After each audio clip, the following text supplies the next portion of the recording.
Hey guys, today with the topic, what no contact means for you exactly. Not how it works or how you should initiate it, but what for you to do in it. The value and goal of no contact for yourself is personal growth. In a relationship, we like to get used to the circumstances we are given day after day and stop trying to improve ourselves in every aspect of our lives. We think we have achieved our goal and previous goals fade completely into the background. Maybe we focus completely on getting better at a hobby or a job. But overall, it makes up only a small part. We are relatively satisfied and most of the time we end up sitting on the couch with a beer in the evening and let the day end. It doesn't matter if we've always been like this or if we've gradually become like this after the relationship started. I tell you quite clearly, it can't go on like this. If you didn't know it before, then you only have more to do now. But you may also make better progress as a result. So to the status quo, you have been separated and are in no contact. That's the way it's supposed to be. And now you think she will miss you and come back to you when she realizes how bad life is without you. Little hint, that's not how it's going to work. No one with any self-respect who has put time and energy into thinking about breaking up with you is going to run right back to you when being alone becomes too much. So you have to do something to become attractive again. As I explain in many of my videos, the cornerstone of a woman's interest is always your potential. So such things as, can you provide for your joint family someday? Do you have ambitions? Do you pursue those ambitions? Can you be counted on? Are you active? How do you look and how can you look? How do you treat her? Can you respond to her needs? All that and so much more. So much more small shit too. If we're talking about your ex, she's evaluated you on that before and concluded that you have the potential to fulfill all of that for her. But during your relationship you didn't use that or you messed up some other way. However, you are a candidate that she can count on overall and usually you still are. So what should you do now? I mean, we men are logical beings somewhere. So go ahead, think logically. Right, you have to increase your value to become attractive in her eyes again. And you have to increase it by a lot. When it comes to winning back an ex, you have to overcome several hurdles. While the time she spends alone will help her miss you and bring up old memories with you, it took her a long time to make the decision to break up with you, and she made it at a moment when hope was completely lost for her that anything would change. With hope, usually the feelings slowly disappear, if they are not already gone. These are all things that you must overcome and eventually regain if you want to.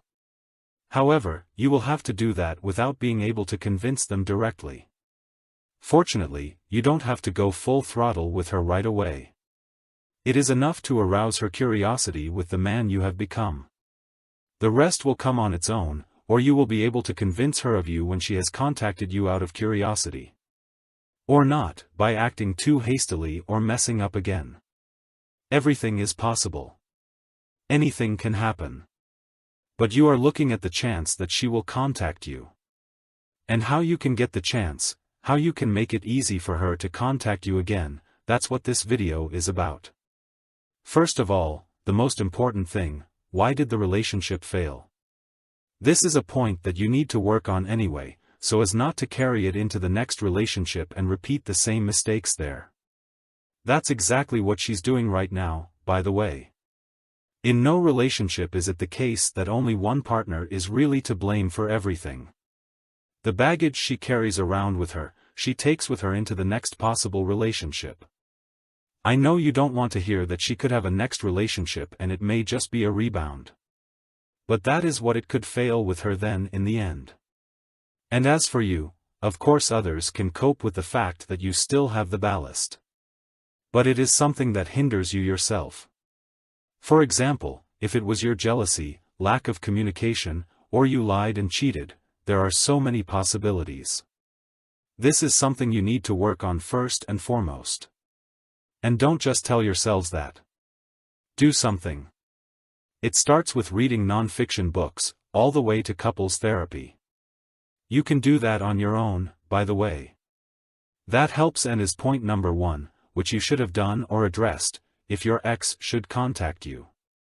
Because it is the point that would almost certainly disqualify you in retrospect. If the point is taken care of, then a huge hurdle is already gone. So moving on, we still have the basic pillars of free time, friends, health, and your job.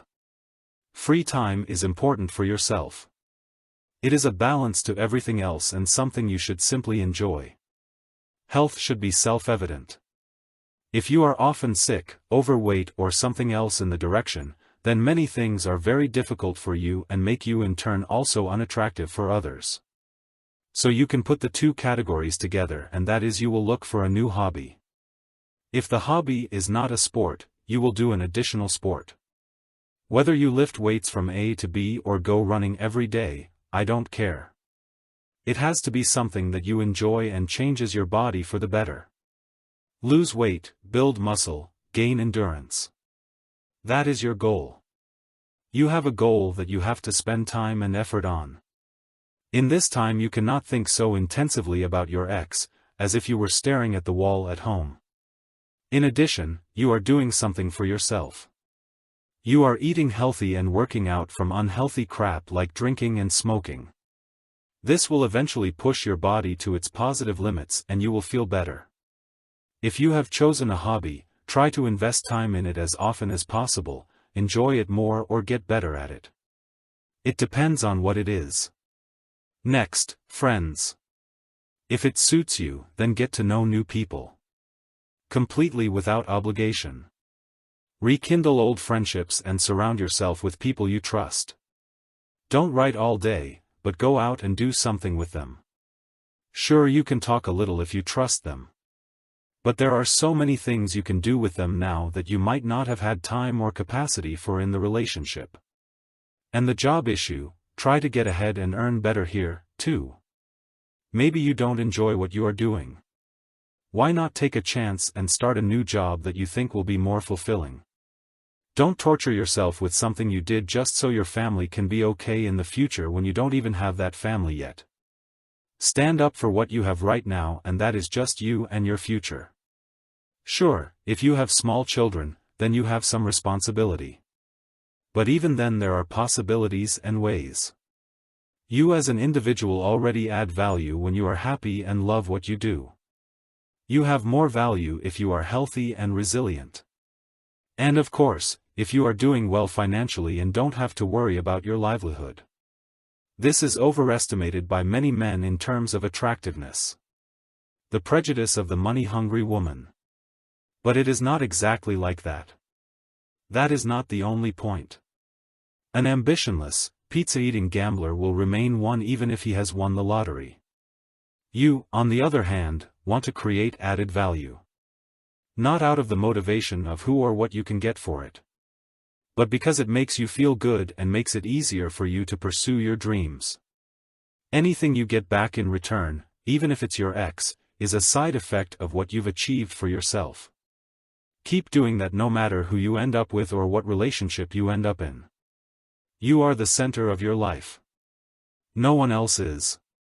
The fact that your ex is the center of your life is the only reason why you are so broken right now. I hope you know now why you have to use no contact for you. Sitting around and waiting is not the way to get your ex back. It is to increase your value and happiness, and you can't do that if you are paralyzed by the grief of a loved one. Especially when that person feels differently about you than you do about them. Feelings are temporary. They can change or come back, but they can also be gone at any time. Actually, it was relatively stupid of her to leave you because you have the potential she wants for herself. Maybe you needed the blow in front of your head, because otherwise you would not have had the need to change something. Take care and see you in the next video.